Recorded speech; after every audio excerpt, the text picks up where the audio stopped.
Bernard Darwin was not only the most influential golf journalist during his lifetime, he fundamentally changed how people read about the game of golf in the first half of the 20th century.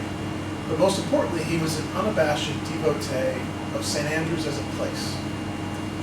His connection with St. Andrews began as a young man, first playing the course in the 1890s, and then writing about championship events here well into the 1950s for both the Times and Country Life, as well as in his own books and many other outlets. He eventually became a member of the Royal and Ancient in 1921, served on influential committees over the next 3 decades, and was elected captain in 1934. The purpose of this talk is to discuss what St. Andrews as a place meant to Bernard Darwin's life in golf, and in turn how his contributions as both a writer and an administrator influenced the global significance of this place. But first things first, when Hannah and David Hamilton reached out to me last November to ask if I'd be willing to participate in a lecture series for the museum, I was happy to do so, honored to do so, if only I could think of what I wanted to talk about. The inspiration for this talk and the muscle behind so much of the research that supports it is all down to a charming Texan named Dick Barron. In his retirement, Dick has become dedicated to chronicling the life of Bernard Darwin in a way unmatched by anyone I've ever met. He's published a number of anthologies of Darwin's forgotten writings, always in beautiful leather-bound editions, and along with Neil Crafter, has developed a bibliography of Darwin's writing, as well as his life timeline that is second to none. It was extremely helpful in preparing this talk. It's thanks to his work behind the scenes that this talk was such a pleasure to put together. Dick's 2014 anthology of Darwin's writing, titled Bound for St. Andrews, inspired me, and I thought that there's no greater idea for this talk than our shared affection for studying the life of this most interesting golf character, but at the same time really focusing in and narrowing down the focus of that life to what occurred in St. Andrews and how the home of golf rippled throughout Darwin's lifetime. But first, a little biography for those unfamiliar with Darwin to provide context for who he was, and then I'd like to move into a series of different themes about his life in St. Andrews. First as a romantic devotee of this special place, then as a competitor, as a chronicler and journalist, and then finally as a committee member and captain of the Royal and Ancient. So beginning with a little biography. Bernard Darwin's initial claim to fame was completely beyond his control. He was born in 1876 as the first grandchild of Charles Darwin, at the time among the most well-known individuals in Britain, and to this day, one of the small handful of most influential characters from the last 200 years. Quite an auspicious start. Darwin often told the story of an immensely tall soldier with whom he served in Greece during the First World War. And whenever somebody started to ask the inevitably awkward question, the soldier simply blurted out, 6'10". And in the same vein, Bernard Darwin was constantly blurting grandson throughout his entire life. Sadly, Bernard's mother, Amy Ruck, died due to complications from his birth, and his father, Francis, despondent, took young Bernard to live with his grandparents, the famous Down House, in the peaceful Kent countryside, with its many laboratories and gardens for Charles to do his research into the origin of species. Though Bernard grew up in a grand house, he was a very lonely little boy, without a mother, and it came as no surprise that he developed an extra affection for his mother's Welsh relatives who lived in Aberdeen. His uncles helped found Aberdeen Golf Club, and thanks to his father's initial introduction to the game in the mid-1880s, Bernard may still have been a lonely little boy, but now he had the affliction of golf, with which to entertain himself. He became very proficient very early, setting the course record at Aberdyfi as a 15-year-old in 1892, and earned a photograph in Horace Hutchinson's landmark book, British Golf Links, from 1897. A classical education at Eton and Trinity College, Cambridge, followed soon thereafter, preparing his mind for the law, which he pursued upon graduation in 1897, up until the point that he sold his wig in 1908 and gave up the law for good to become a golfing journalist, which was not exactly the most respectable profession for the grandson of Charles Darwin. Thankfully, this classical education and his love for literature, great and small, carried over to his new profession as a golfing journalist. And it was the liberal sprinkling of references from Dickens and Sherlock Holmes and many others that helped English-based readers of the Times and Country Life understand the odd quirks and particular customs of this essentially Scottish game, a game that had taken England by storm over the previous 2 decades. Darwin captained Cambridge at golf and played as an international for England 8 times between 1902 and 1924. Twice, he made it to the semifinals of the Amateur Championship. As a 32-year-old and then as a 45-year-old, and perhaps there's still hope for us all. He won a number of distinguished competitions, including the Golf Illustrated Gold Vase in 1919, the President's Putter for the Oxford and Cambridge Golfing Society in 1924, and the Worplesdon Mixed Foursomes with Joyce Weathered in 1933. He played famously in the first Walker Cup in 1922 as captain for the British team. By any measure, he was a very good golfer.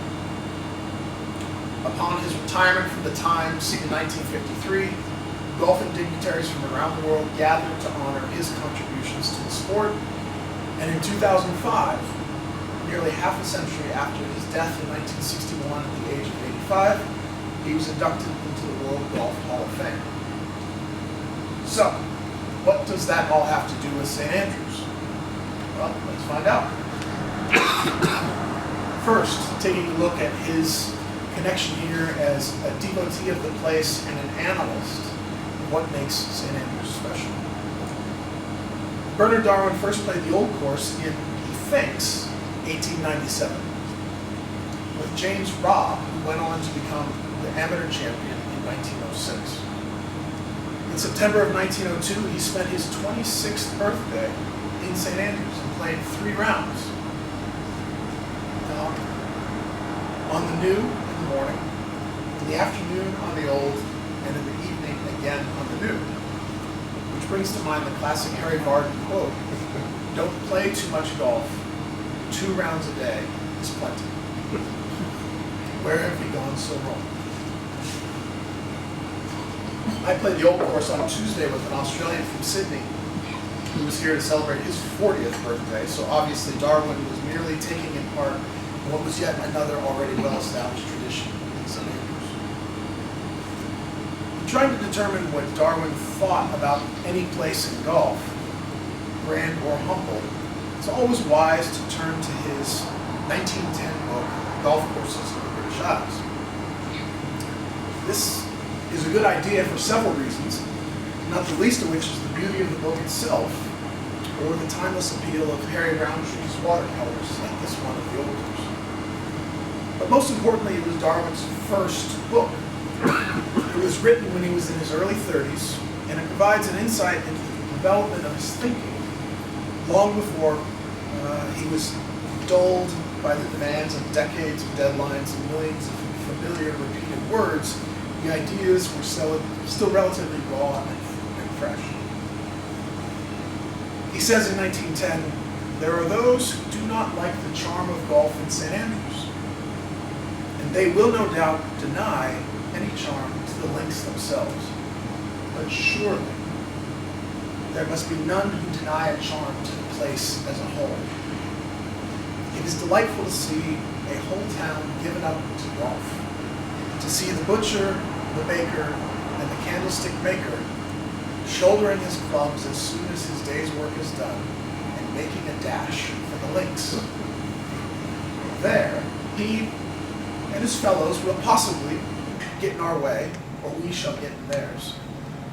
And we shall often curse the crowd and wish wholeheartedly that golf was less popular in St. Andrews. Nevertheless, it is the utter self-abandonment to golf that gives the place its attractiveness. How little things change.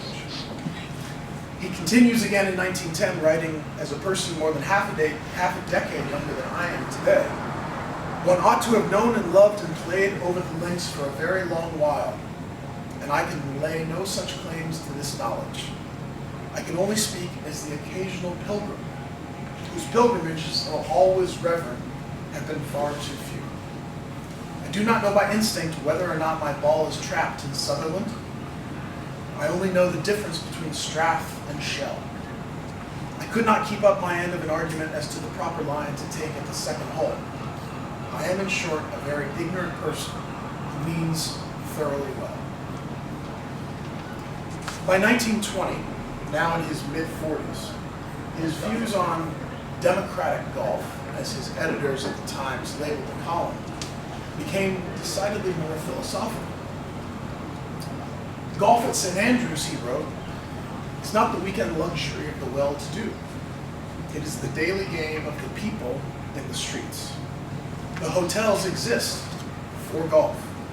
The pictures on their walls are of golf and of golfing celebrities. You dream of golf. You live for golf. You talk golf from morning to night. The undulating plain out this window across which you look to the line of sandhills, smooth-shaven, trodden firm by the feet of countless generations, is alive with the knots of players and their caddies. From early morning until the light falls, every 4 minutes throughout the day, a fresh match starts from the old course on the tee in front of the club, where Alexander sits in his little sentry box, calling out the names of couples who have won places in the ballot the evening before. All the courses are open to anyone who wants to play them. There is no snobbery, no class, sex, or age discrimination, and no feeling that money is an indispensable part of the game. A ball and the wish to play. This is all you need. That, it seems to me, he said, is admittedly a very privileged person, is the way in which the game should be managed wherever it is played. To a certain extent, the concession would make the conditions of play less agreeable in the sense that, for instance, on crowded days, it would take 3 hours to play a full round, as it does here on Medal Week and during July and August, instead of the normal 2 hours and 20 minutes. So, where to start? Is it the 4-minute intervals or the normal round of 2 hours and 20 minutes that sounds more implausible from our position a century later? All of which begs the question whether we've actually improved the game as much as we think we have in all that time. Going back to Darwin's views of St. Andrews in 1910, I like the vinegar he reserves for those who doubt the merits of the old course when he brings up the example of another historic links that also divides opinion. He says that the course at Hoylake is either interesting or difficult, all will not agree. But those who disagree most loudly will usually be found to be the worst of players. I call Hoylake a rotten course, the man says. The fellow I was playing with topped all his tee shots and never got into trouble. Such a verdict is often heard after a first visit to Hoylake. The critic should then further be asked his opinion of St. Andrews, and it will generally be found that he classes St. Andrews and Hoylake together as the two worst courses he has ever seen. He may be forthwith treated with silent contempt, and his opinions may be ignored. He has effectually written himself down as an ass. And I'm not sure there's much more to add on that note. One of the things I like about Darwin's comments from 1910 is that they provide a useful marker post for us to assess the current state of the game. Is it better now, or is it worse? Is it more appealing, or less? This week of the Open Championship at Royal Portrush is an ideal moment to bring up his thoughts on this notion of record scoring, at a moment when we, just as every generation before us has done, remain occupied with the question of the golf ball and whether courses are being ruined by increasingly low scores. I am writing this chapter, Darwin says in 1910, when I am but newly returned from St. Andrews. The Open was here, won by James Gray. Having watched all the champions of the earth play around the old course for 3 strenuous days. The weather was perfect. There was scarcely a breath of wind, and violent storms of rain reduced the glassy greens to a nice, easy pace. Scores under 80 were absurdly plentiful. And indeed, if someone had come in with a score under 70, I think the news would have been received without any vast degree of astonishment. And yet with all this brilliant record-breaking scoring being played over the course, it never looked particularly easy. Perhaps part of the reason for that feeling of timelessness at St. Andrews, without regard to the relativity of scoring, at least, after all, what's the purpose of par as long as you're one better than the other guy? It all comes down to one really important word, which is indestructibility. Last year, Miguel Angel Jimenez won the Senior Open here with a score of 276. Across the way in Angus, Francesco Molinari won the Open at Carnoustie with a score of 276. Does it really matter that one player was judged to be 12 under par, while the other was 4 under? But this is a rabbit hole we probably don't need to go down at this time. And back to the task at hand. In 1954, nearing the age of 80, Darwin wrote during the bicentenary of the Royal and Ancient in relation to the old course. He said, "It is doubtless in many ways a very different course from that on which the founders played in 1754. Yet though clubs and balls have changed out of all knowledge, and old holes retain many of both their charms and terrors, they do so since they have the quality which their devoted admirer John Lowe called indestructibility. The problem that once faced the player with perhaps his 4th shot now confronts him with his 2nd, but it is still a fascinating one." So the question for Darwin in 1910, 1920, and 1954, and for us today, is whether the problems posed still remain fascinating. In 1922, the Prince of Wales was nominated to serve as the captain of the Royal and Ancient, which gave Darwin the opportunity to further ruminate on the role of scoring and challenge. He writes, "The round of 100, with which Mr. Walter Cook gained the first gold medal given by the club in 1806, was not beaten in competition until 1834, when Mr. Robert Oliphant went round at 97. And let us not forget in 1820 that 120 was a good enough score to win. Today, now that the rough places have been made smooth and the winds niblicked away, any medal scores have fallen well into the 70s. But the spirit and traditions of the famous old course remain unchanged, and with that, the ceremonial duties of the captain of the company. For you see, at the best of times, and for the best of players, that first drive towards the road and the Swilcan burn, from the awe-inspiring tee, close under the club railings, still remains something of an ordeal. But the prince, after all, is used to crowds, and neither the thousands of spectators who will watch him drive nor the swarm of caddies waiting on the fairway to scramble for his ball should have any terrors for him. Before moving on to Darwin's career as a competitor, journalist, or committee man, a few words from him as an architecture critic on what makes the Old Course so compelling for so many golfers of all abilities. I have to say this small insight for me makes me question why so many other courses are so unsatisfying to play, and it comes down to a stunningly simple observation. Darwin writes that Providence has been very kind in dowering St. Andrews with plateau greens, and they are as a consequence never easy to approach. A plateau usually demands of the golfer that a shot should be played. It will not allow him merely to toss his ball into the air with a lofting iron in the modest ambition that it may come down somewhere on the green. Again, a plateau never gives any undeserved help to the inaccurate approacher, as do the greens that lie in hollows and holes. So, a few prominent examples of the plateaus on the Old Course: the massive 5th and 13th shared greens, falling away on all sides. The severely sloped 11th, equally terrifying, short or long. The underappreciated central plateau on the 12th, so delicate to hit and to hold. And of course, the slender and maddening 17th.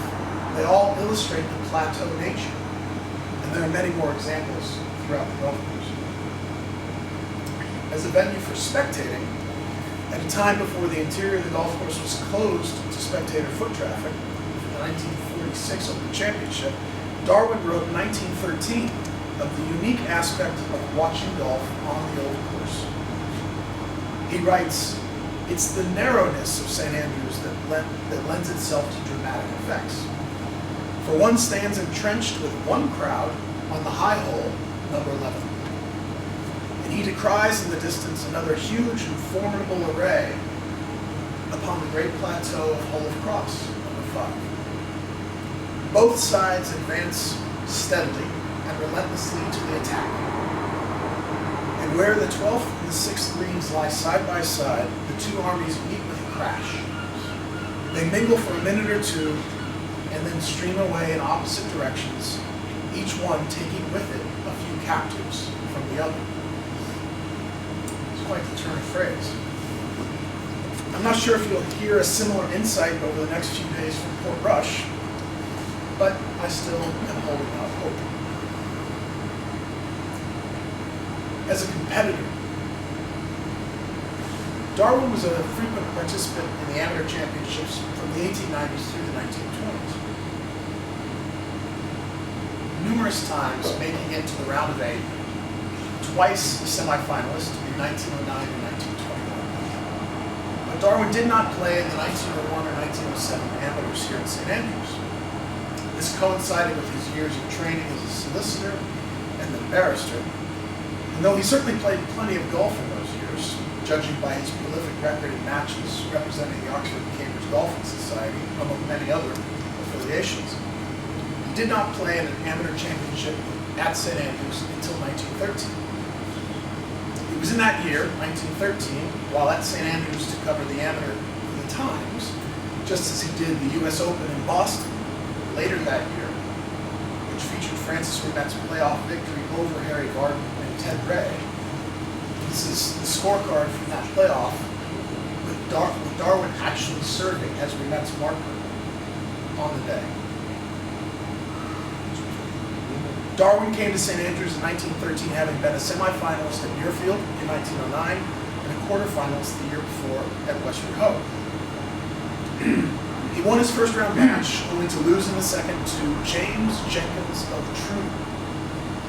What should be a historical footnote is actually quite interesting, as Jenkins won the amateur championship the next year at Sandwich, and thus had the distinction of being the reigning amateur champion for the next 6 years on account of the First World War.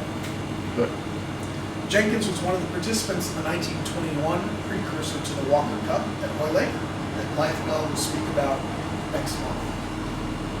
And he and Darwin both served on the RNA Championship Committee from its inception in 1920. It's Jenkins who's reputed to be responsible for the addition of Troon to the open rota in 1923.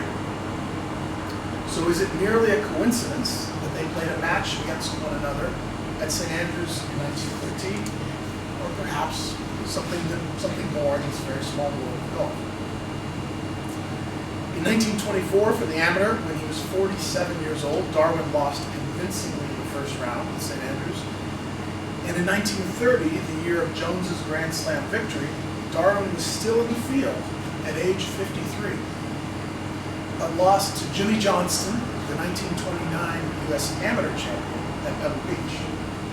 The final score of 2-1 was certainly respectable in such circumstances, but he never played in 1936 or thereafter in an amateur championship at St. Andrews. So his final record of amateur championship finishes here at St. Andrews is inauspicious at best.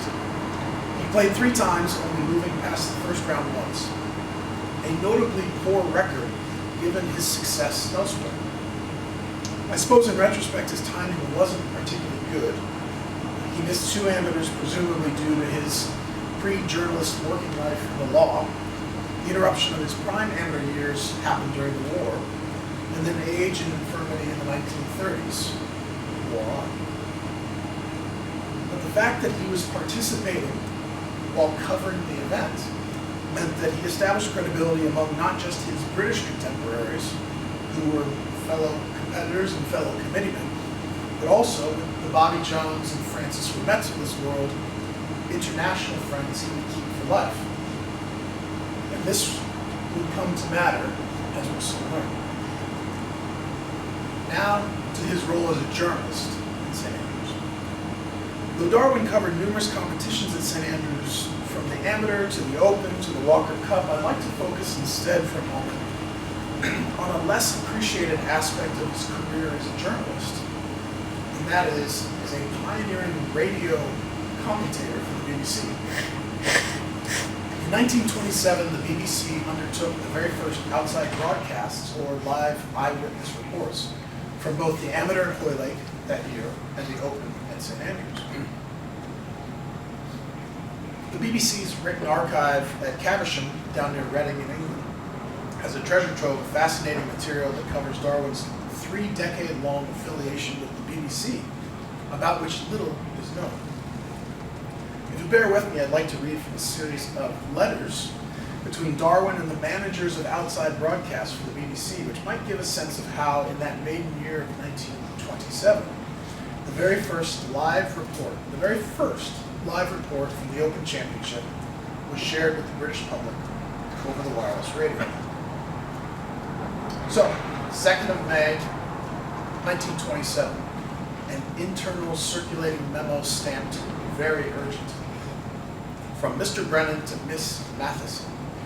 I lunched with Mr. Bernard Darwin today. Nothing definite has yet been arranged. Keep in mind, this is May of that year, with the championship happening in just a few weeks. On the last day of the Open, he would repeat the method employed for the Hoylake Championship. Also, if we could get a microphone installed either on the balcony of the clubhouse at St. Andrews, which overlooks the last green, or else erect a wooden hut on a path close by, he could probably at some time to be fixed later give an actual running commentary of the finish of some of the games. For either of these 2 positions, he could command the whole length of the last hole. That same day, a letter from Darwin after this lunch writes to the manager, I had to talk to the Times authorities last night. They have no objection in the abstract to my broadcasting at the championship. As regards the Open, there's a difficulty, and I think their view is reasonable. The play goes on late. The winner might be on the course until 6:30, or even later. My telegrams get late to the office in any case. The time I would spend in talking would make it later still, and it is extremely important that the telegram should reach the office as early as possible in order to get to the first edition. Use of a room in the Students' Union at St. Andrews University, less than half a mile from the clubhouse where they've installed permanent lines. Mr. Darwin is quite willing to do his broadcasting from there. He would give one eyewitness account from 1 to 1:15, and then another from 8 to 8:15. As Mr. Darwin is prepared to meet us halfway, so to speak, I imagine there will be no difficulty about his fee. And finally, on the 3rd of June, after the annual, dear Mr. Darwin, may I offer you somewhat belated congratulations on your excellent broadcast at Hoyle last week. Everyone seems to have enjoyed it, and if I may say so, I think you chose the best possible method. In my last letter of May the 11th, I suggested 1 to 1:15 and 8 to 8:15 as the best times for your eyewitness accounts on the 15th of July. The two broadcasts will be carried out from a room at the Students' Union in St. Andrews University, which is quite close to the course. I will ask Mr. Heddle, our station director at Dundee, to meet you at the clubhouse and conduct you to the microphone. Yours sincerely, Brendan Colby. It was really fun for me, I have to admit, while I was there reading this thing that everybody had forgotten about, and that was Darwin's role in the radio, when all we think about is his written career. It's now taken as gospel that one of the reasons why Arnold Palmer was so beloved around the world is that his rise as a golfer coincided with the introduction of televised golf. He was made for the medium, as they say, and it was the combination of Arnold Palmer and television that made both so successful. If that's the case, I'd like to offer for your consideration a similar idea as it relates to the 1927 Open.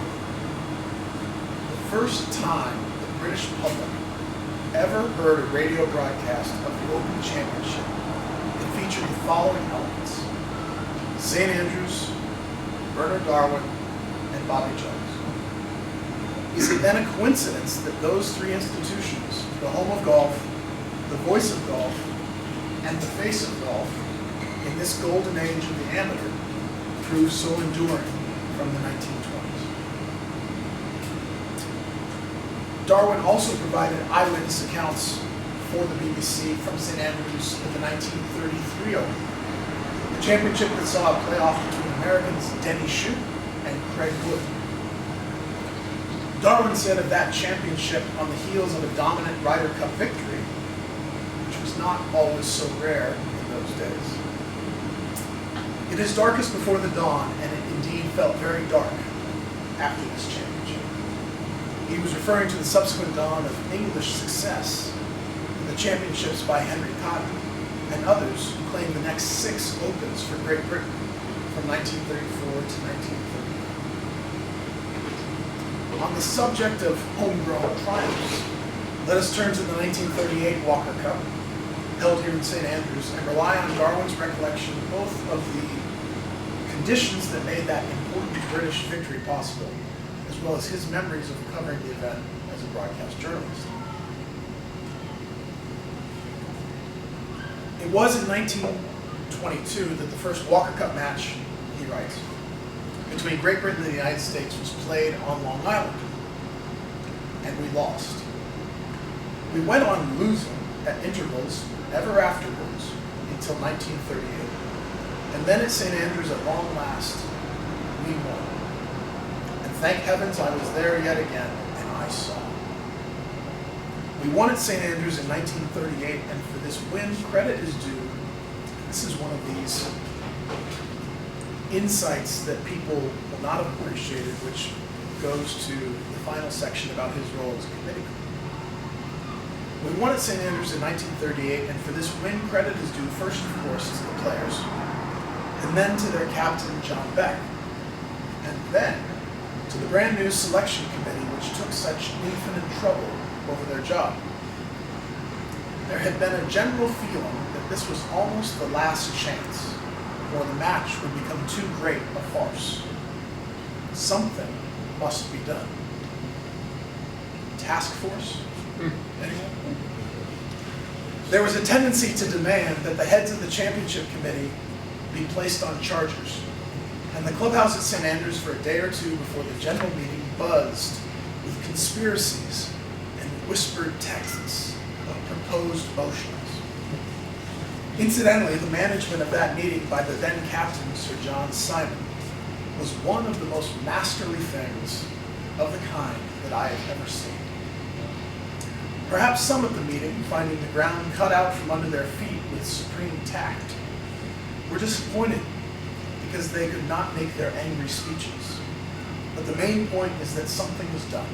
A clean sweep was made of the old selectors, one of whom at least was thankful. I should note that Darwin had been a selector since 1920.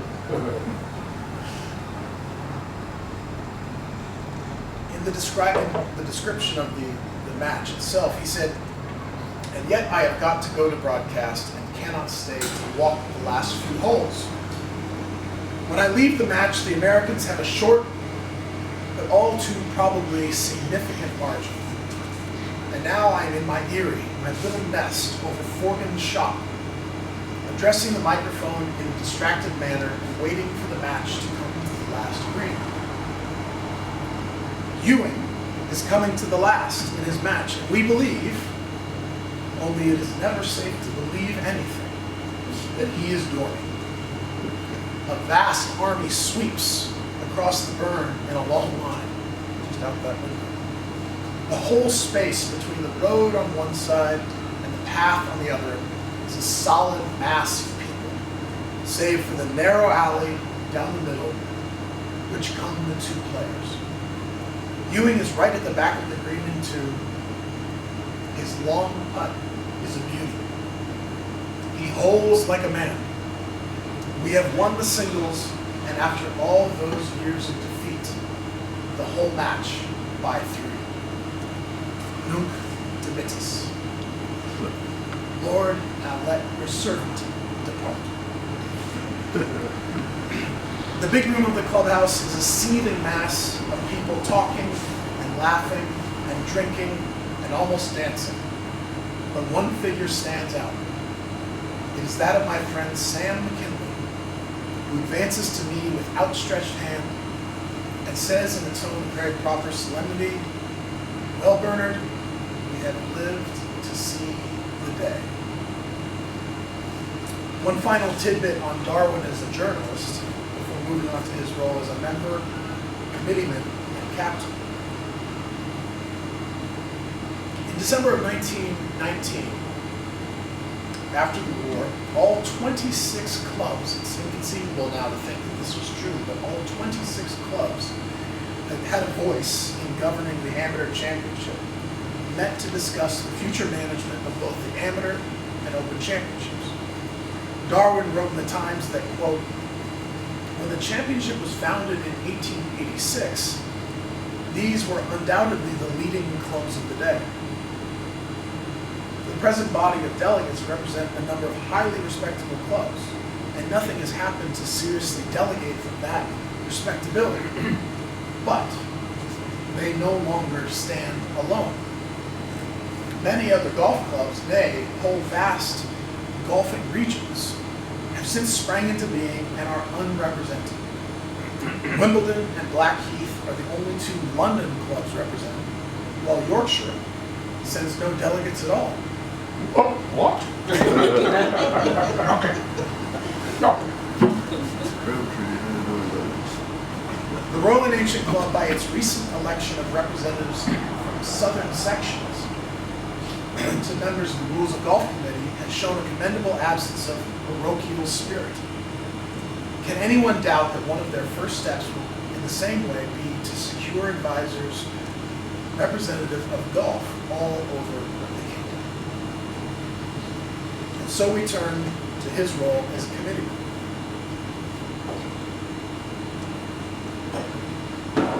I'm by no means an expert on the machinations of how the RNA developed as a club and took on an increasing leadership role thanks to the establishment of the Championship Committee in 1920, but it is clear to me that there was an increasing desire to develop a membership strategy that was more representative of the entirety of Great Britain. Though Darwin was an early and original member of the championship committee in 1920, a well-known golfer, a well-known golf correspondent, it was not until June 21st of 1921, at the age of 45, that he was proposed for membership in the R&A. First by Guy Campbell and seconded by Cecil Hutchins.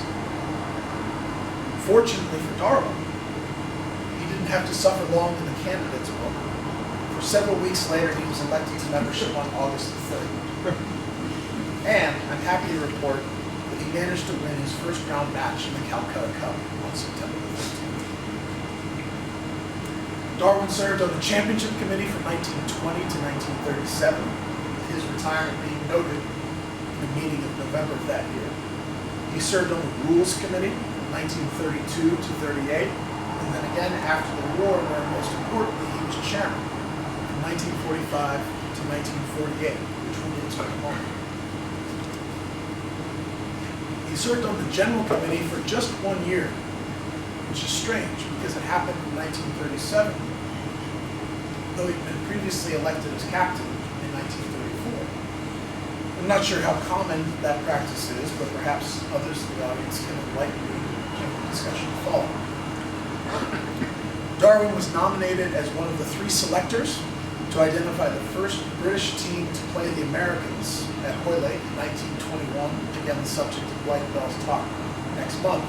Norman Bowes is the chairman, and Harold Hilton, the great amateur champion from Hoylake, making up the 3rd.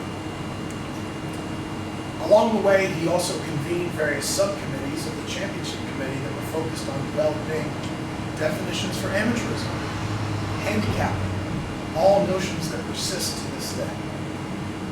He was the representative of the southern section on this newly formed championship committee. Now, what's important about all of this is the following. Imagine if John Hopkins, the longtime golf correspondent for the Times, and Darwin's successor in that role after Peter Wright. What if John was also a competitor in the amateur championship, a selector for the Walker Cup team, on the championship committee, involved with the rules committee, in addition to covering the championship for his employer and various other press outlets? It reminds me of what the late Frank Hannigan of the USGA once said, which is that you're nobody in golf until you have at least 2 conflicts of interest.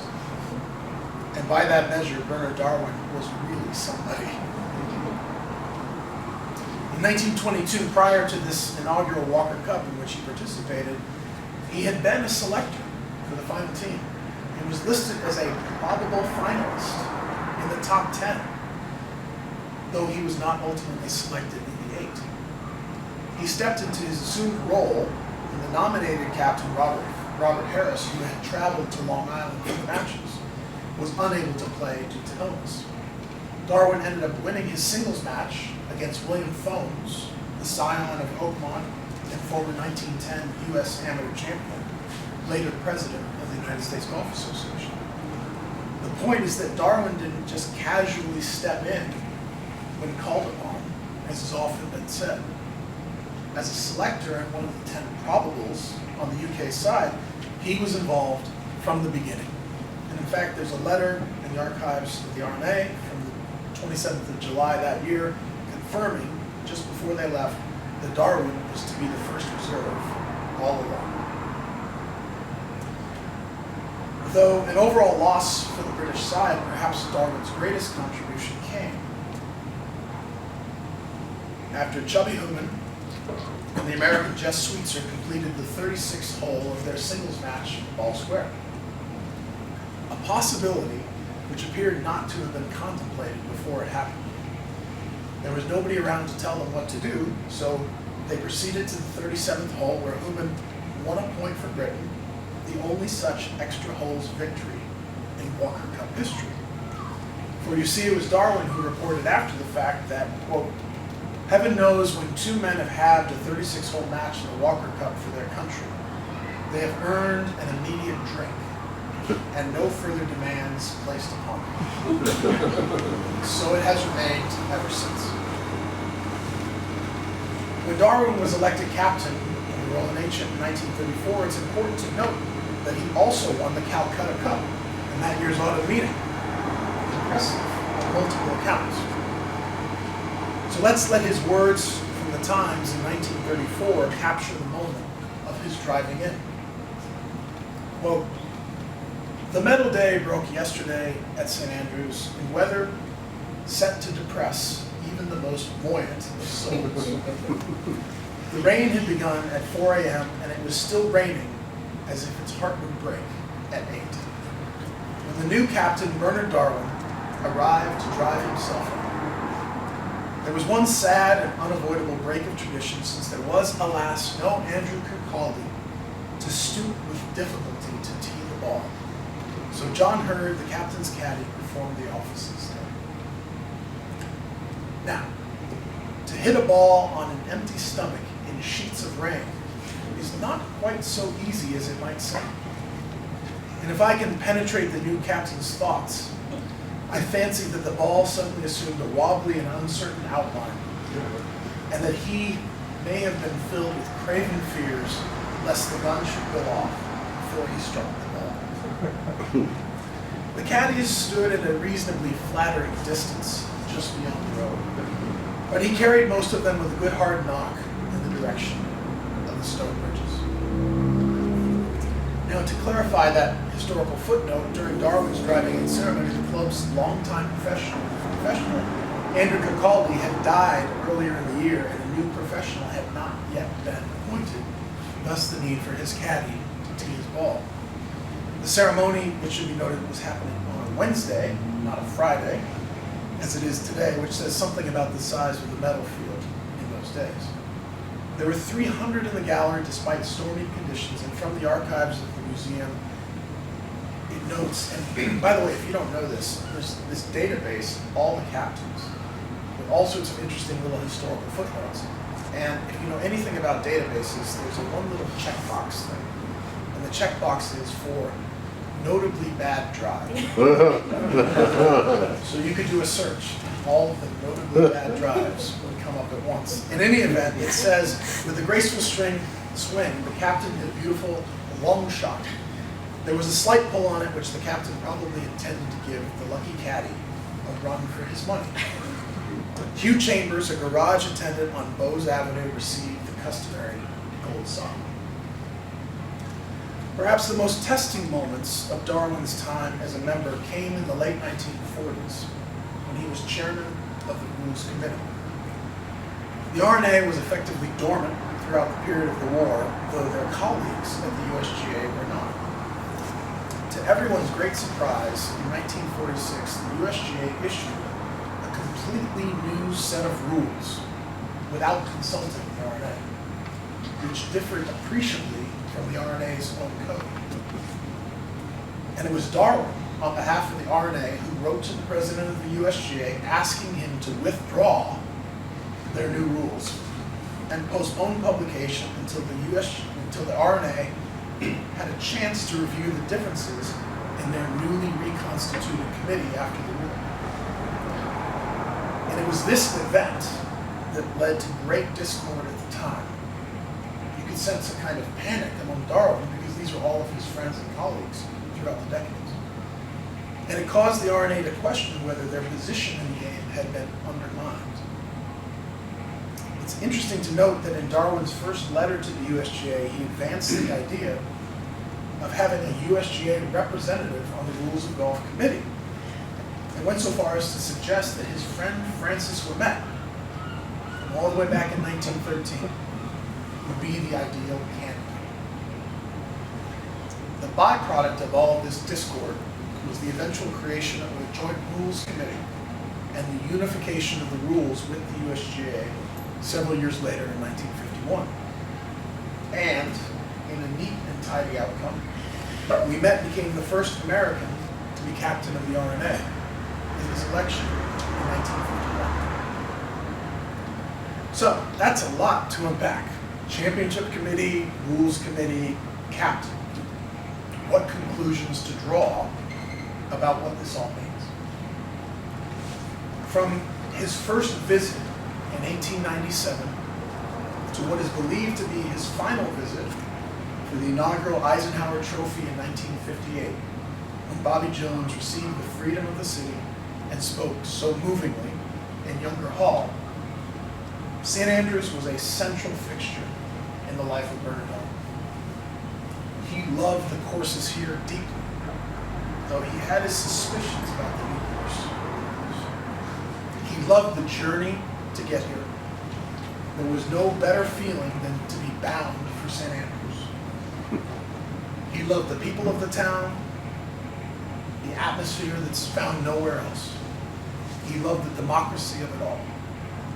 And by writing so lovingly about the nooks and the crannies and these immutable traditions of St. Andrews, he made sure that these eternal truths continue to endure from generation to each new generation of pilgrims. As a competitor, he never found the greatest of success at the amateur championship at St. Andrews. But as a journalist, he chronicled greatness in every generation from the gutta percha to the modern jet age. But above all, the most underappreciated aspect of his role is the one that Darwin played behind the scenes, shaping policies for amateurism, handicapping, the rules, and championships. For decade after decade, he used a lifetime of relationships and connections and knowledge about the game of golf to serve the game that he fell in love with as a lonely boy who once lived in a grand house.